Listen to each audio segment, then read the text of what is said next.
Buenas, buenas, ¿cómo andan? Qué lindo encontrarnos nuevamente. Más allá de que ustedes lo van a ver a posterior, yo creo que nos sostiene una eternidad y que en esta eternidad siempre nos encontramos. Así que, bienvenidos. En este video vamos a hablar de los fundamentos de esta metodología, de cómo se conforma el inconsciente, cuáles son sus características más relevantes, cómo podemos desentrañar esta información inconsciente a partir de las dinámicas que plantean los juegos y por qué estos juegos son tan efectivos, porque parten del entendimiento del inconsciente en sí y de su idioma, de cómo este inconsciente está todo el tiempo hablándonos y como no tenemos bien en claro el idioma del inconsciente, muchas veces no podemos develar esa información rápidamente para poderla gestionar. Pero Minding es una metodología lúdica que nos invita a disfrutar, a divertirnos, a conmovernos, a abrazar esta esencia prístina que todos compartimos más allá de las formas que podemos ver en nuestro campo de experiencia más próximo. Así que aquel que no tenga ganas, está buenísimo que prescinda totalmente de ver este video porque no necesita ser estudiado ni ser aprendido. Minding es una metodología para divertirnos, para disfrutar, para jugar. Así que si ya pueden estar validando su autoridad interna y en relación a esto sienten que pueden obviar esta parte, bienvenidos, los felicito. Y para todos aquellos que sí quieran saber por curiosidad qué hay detrás de esta metodología, este video es para ustedes y también es para la mente consciente, que muchas veces necesita tener tela que cortar, saber los por qué y los para qué, para entregarse más así livianamente a los juegos. Así que ahí vamos. Tanto Minding como mis estudios en terapias holísticas nacieron de esta pregunta: ¿qué pienso cuando pienso que manifiesto lo que manifiesto? Y como muchas otras terapias holísticas, Minding, que es una metodología lúdica y nos invita a jugar en nuestra mente para conocernos y podernos gestionar de una manera más efectiva, ya desde el disfrute y no desde los patrones a repetición que vivimos, que muchas veces nos generan dolor y sufrimiento, parte de esta premisa que es compartida por muchas de estas terapias holísticas que les nombré anteriormente. Somos contenedores de energía. Esta energía es información y esta información es la que se proyecta en nuestro campo de experiencia próximo. Esto ya es conocido por muchos de mis colegas y por muchas de las personas que no han estudiado terapias holísticas formalmente, pero que sí han estado investigando o resuenan con estos temas. Sin embargo, también es cierto que más allá de que lo conocemos, de que conocemos esta premisa, más veces de las que nos gustaría aceptar, estamos tratando de articular cambios en esta realidad externa y no nos damos cuenta de que esos cambios tienen que ser internos, tiene que haber una forma diferente de relacionarnos con los hechos. ¿Por qué digo esto? Porque la percepción es la forma en la que nos relacionamos con los hechos. De ahí, esa es la definición de percepción que a mí más me simpatiza. Empezamos a darnos cuenta y a comprender en el sentido más profundo de la palabra que somos contenedores y que muchas veces estamos apegados a nuestra forma, a nuestra percepción, a nuestras historias, a nuestras creencias y que vivimos como una amenaza deshacer estas creencias, estas historias, resignificarlas, porque nos hemos identificado con el contenido y no con el hecho de que somos contenedores de contenido. A mí me da mucha risa esta confusión. Muchas veces decimos es una botella de agua y en realidad es una botella con agua. Y la botella se puede vaciar cuando así lo decida sin sentirse amenazada porque no pierde nada en ese vaciarse para contener otra infusión, jugo, té, lo que sea. No pasa nada porque sigue siendo el contenedor. No tiene nada que ver con el contenido que decida albergar. Si empezamos a sostener esto de una manera profunda, sentida, vamos a darnos cuenta que los cambios se hacen mucho más rápidos.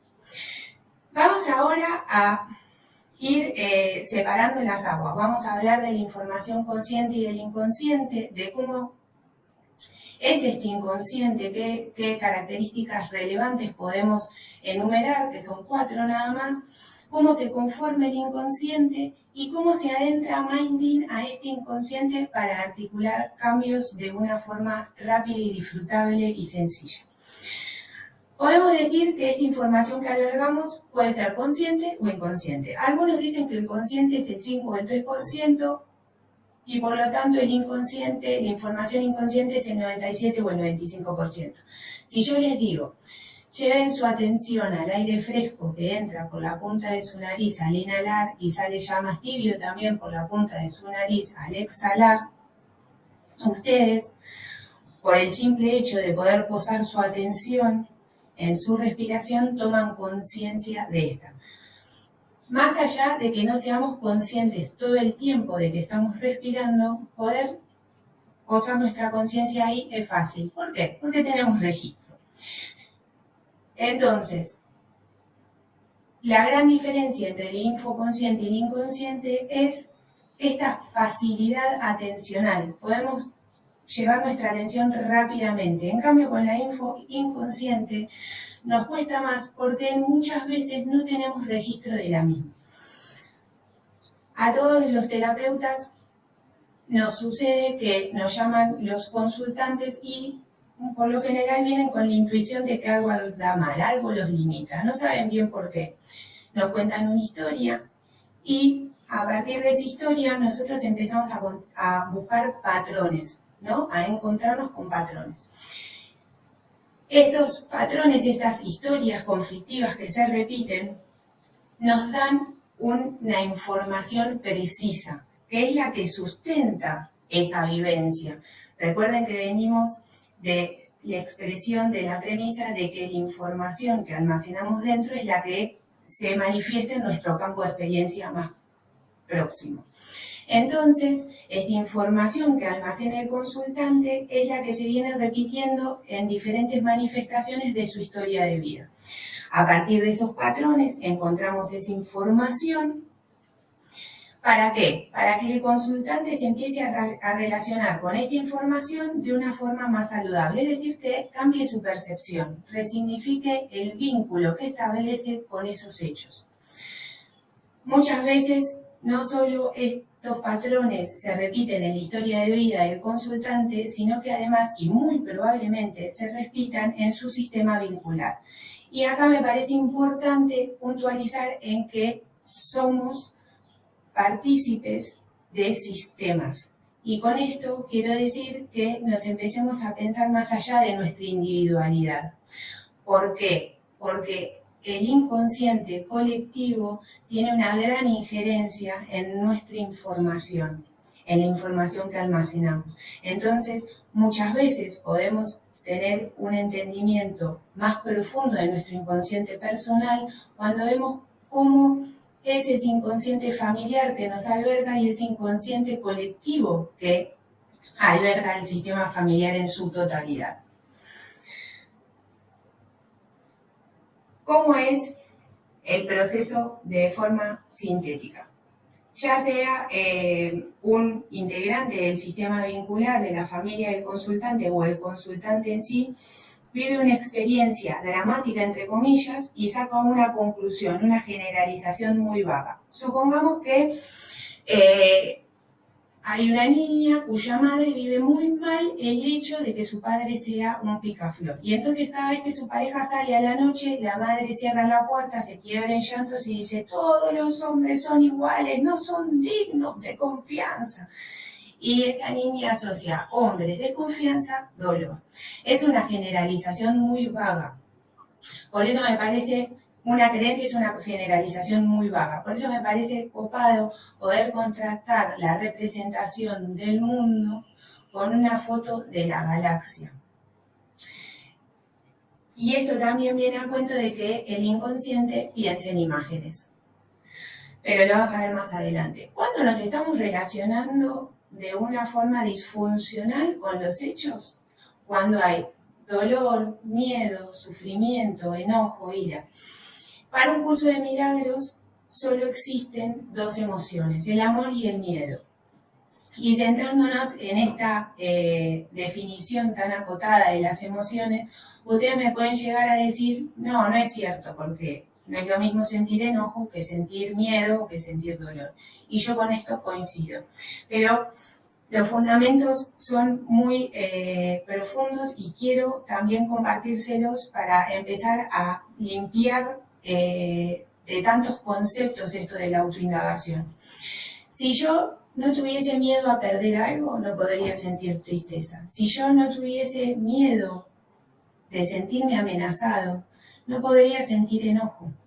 Entonces, me parece buenísimo que nos centremos solo en estas dos emociones y que después veamos que el resto son derivados. Lo mismo pasa con la asociación entre alegría y amor. Yo estoy amando ese momento. Entonces, puedo sentir alegría y la felicidad, ¿no? Que son como medios sinónimos. Bien, me estoy relacionando de una forma conflictiva con los hechos y entro en una, cuando no estoy sanando, entro en una reparación.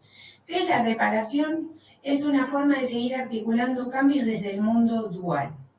Y tiene dos variables, o el exceso o la carencia. Supongamos que mi papá fue alcohólico, entonces yo soy alcohólica y hay una relación de exceso-exceso. Supongamos que mi papá fue alcohólico y yo soy abstemia, hay una relación de exceso-carencia. Siempre es como, imagínense ustedes una balanza, la relación con los hechos es desequilibrada. O de mucho y compenso con poco, o de mucho o de poco. Cuando empiezo a sanar mi percepción, encuentro el camino del medio. Me puedo relacionar con los hechos de una forma equilibrada. Bien, ahora sí ya vamos a adentrarnos de lleno en el inconsciente. El inconsciente tiene 4 características que son las más renombradas. Para el inconsciente todo yo, por eso puedo empatizar con un otro al punto tal de apropiarme de su problema cuando me está contando que tiene un problema.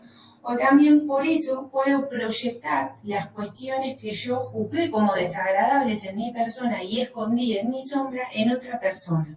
¿Sí? Supongamos que yo odio, acuérdense que la relación es exagerada, odio mentir.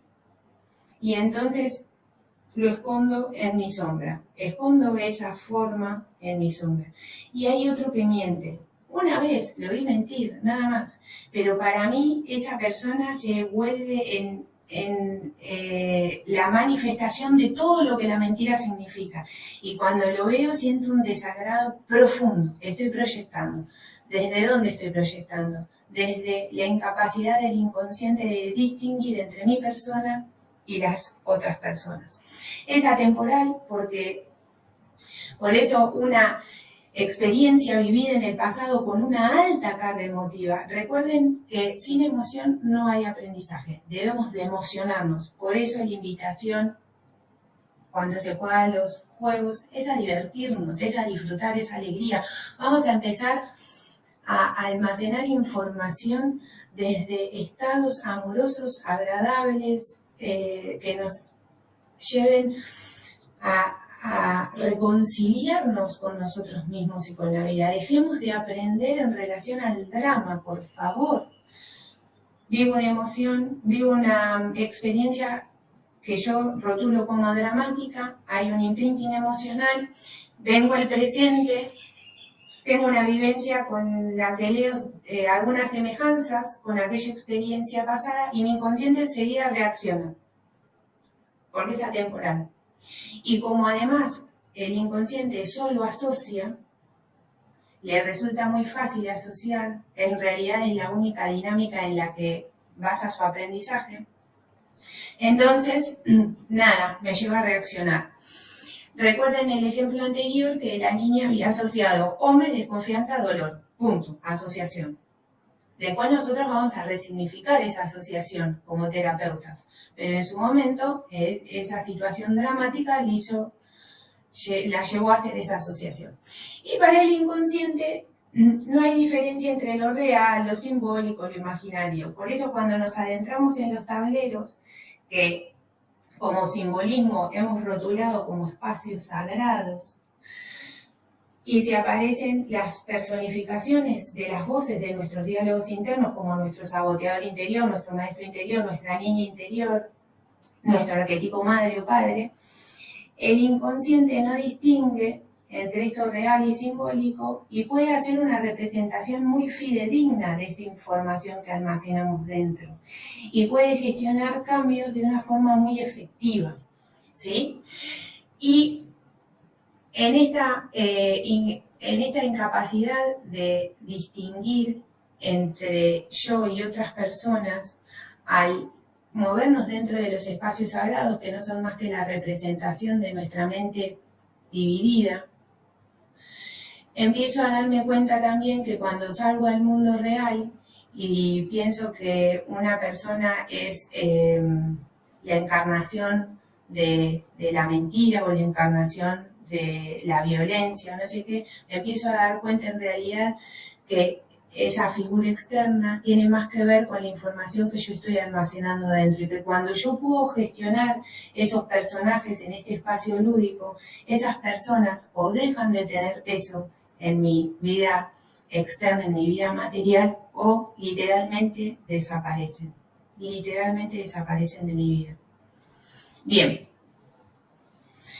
El inconsciente personal se desprende del inconsciente familiar y el inconsciente familiar se desprende del inconsciente colectivo.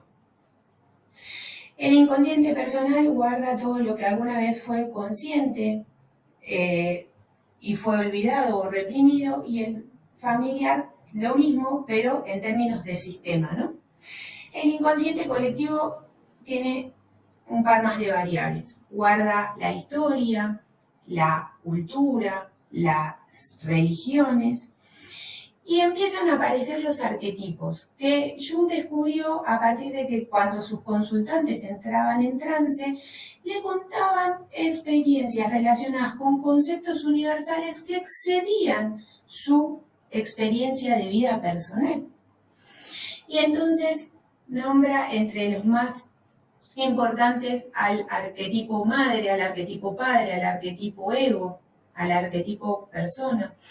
¿Y qué son estos arquetipos? Qué interesante. Son contenedores sin contenido, son botellas vacías. ¿Y cuándo empiezan a llenarse de significado y de información?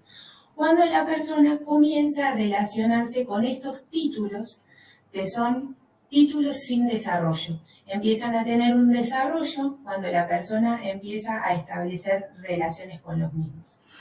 La mayoría de nuestros conflictos viene de el deber ser que plantean estos arquetipos y lo que nos encontramos en la vida real. Y pasa lo mismo cuando en el espacio sagrado, que es el tablero a donde nos invitamos a jugar, nosotros posicionamos las etiquetas de saboteador interior, maestro interior, niña, lo que fuere, lo que la dinámica del juego nos traiga. No tienen una representación. Esta representación metafórica la va a empezar a hacer el jugador. Son solo títulos. El desarrollo es muy propio. Y me encanta eso. Porque estamos acostumbrados a autoindagarnos o, sí, a bucear en nuestras profundidades a partir de desarrollos que han hecho otras personas.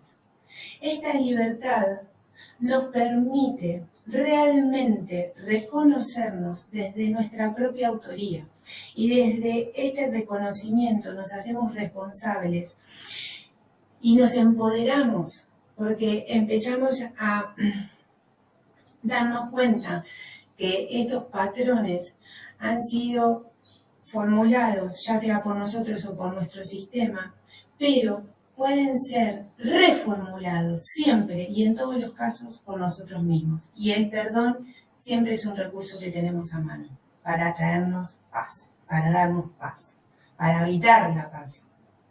Bien, ¿cuál es el idioma del inconsciente? Esto es importantísimo porque estos juegos meditativos que plantea Mindin hablan el idioma del inconsciente. El idioma del inconsciente es el cuerpo, las imágenes, las metáforas y las acciones.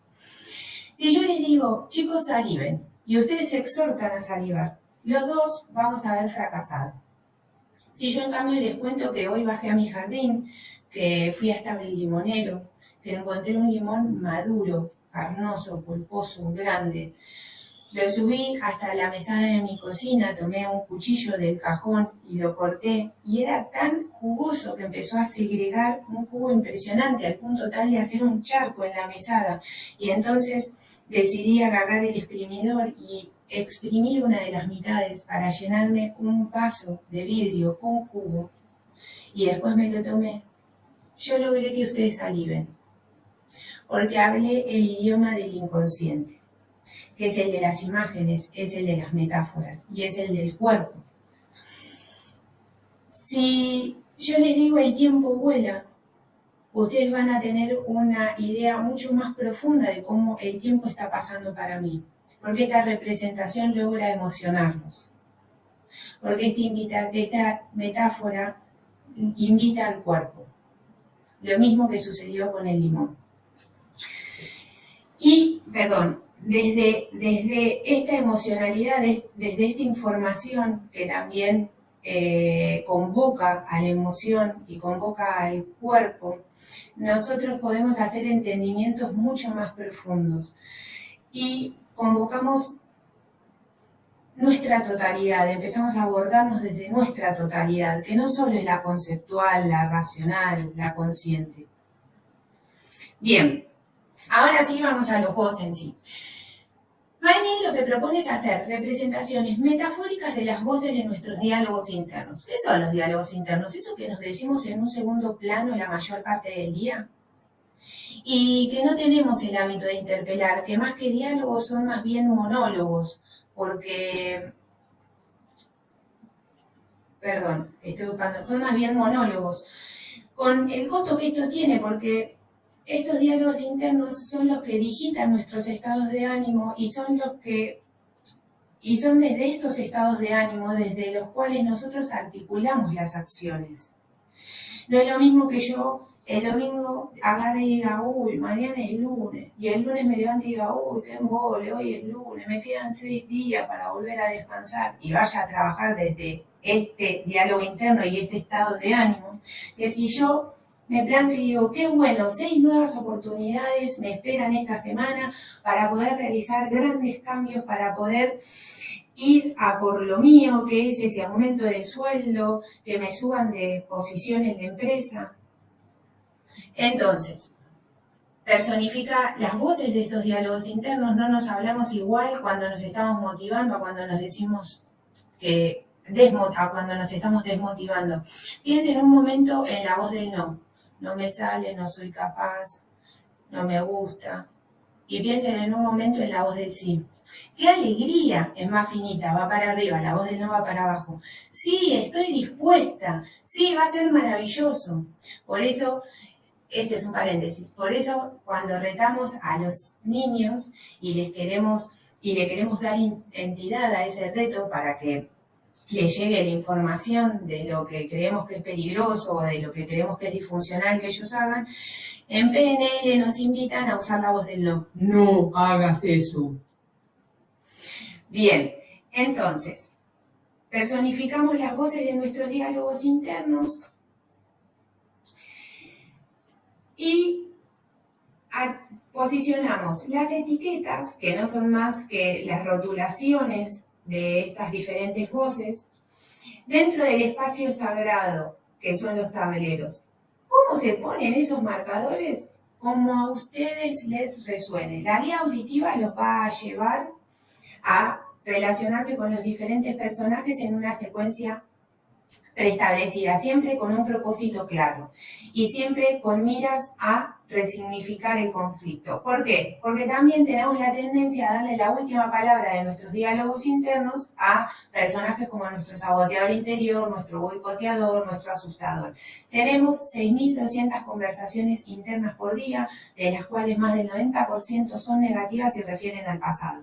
Si nosotros empezamos a dialogar con nosotros mismos y a darle la última palabra a personajes con propósito, a personajes con una mirada amorosa, a personajes que crean en nosotros mismos y en la red que nos contiene y que nos sostiene, nuestras conversaciones y nuestra capacidad de gestión cambia rotundamente.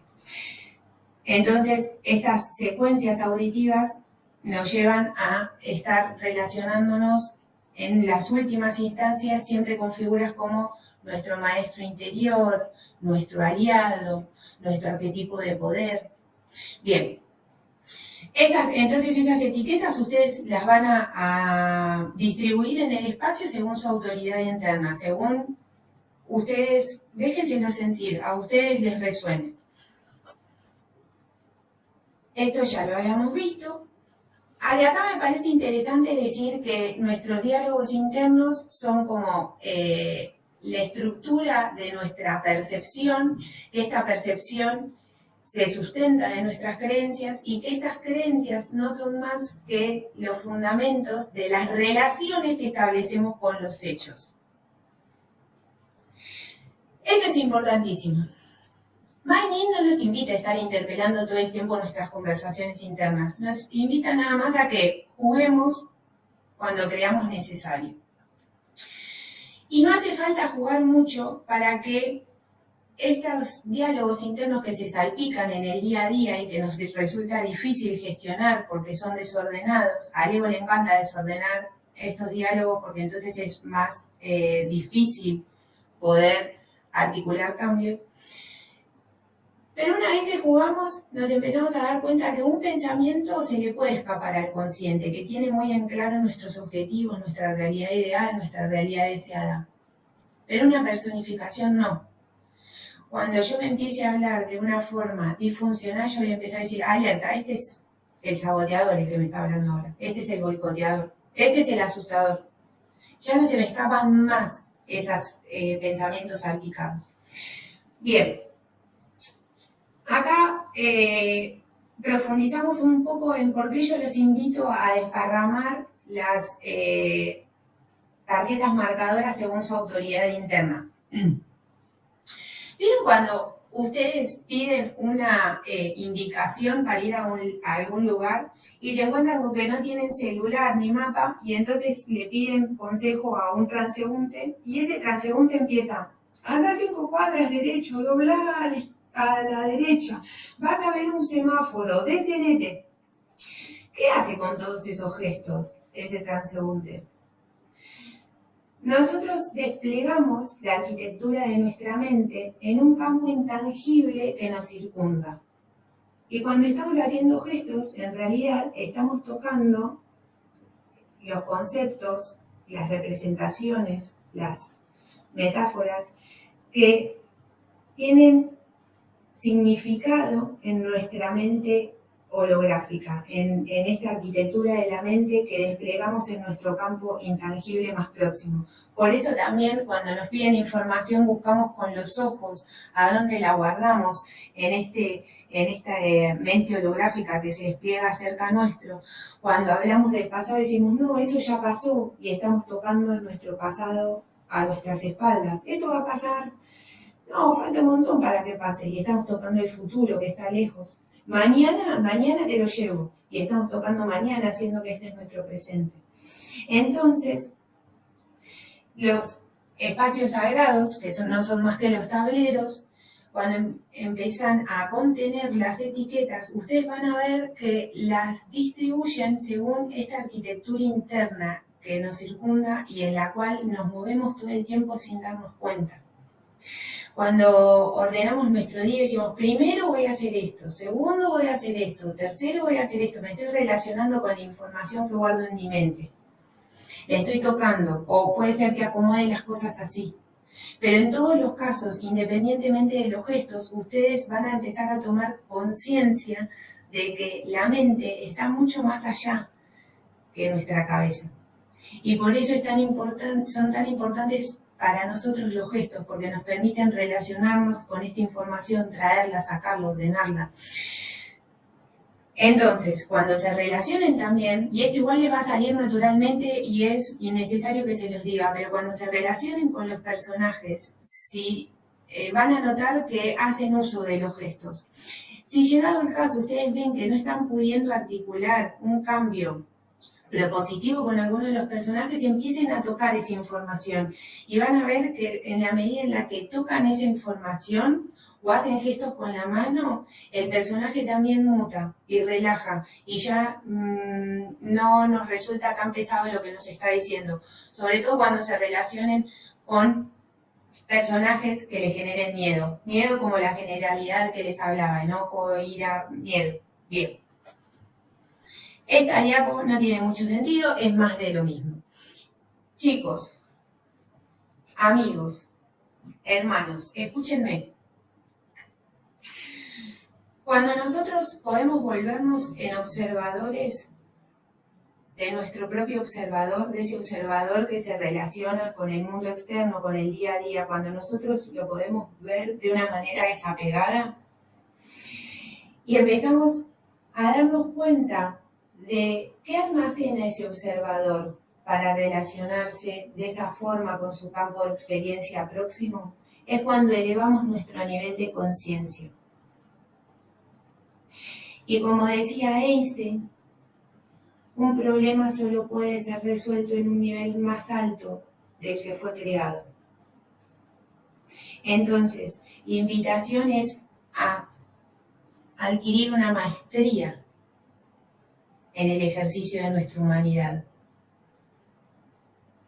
Pero somos seres, por eso ser viene antes que humano. Mil gracias por este espacio compartido.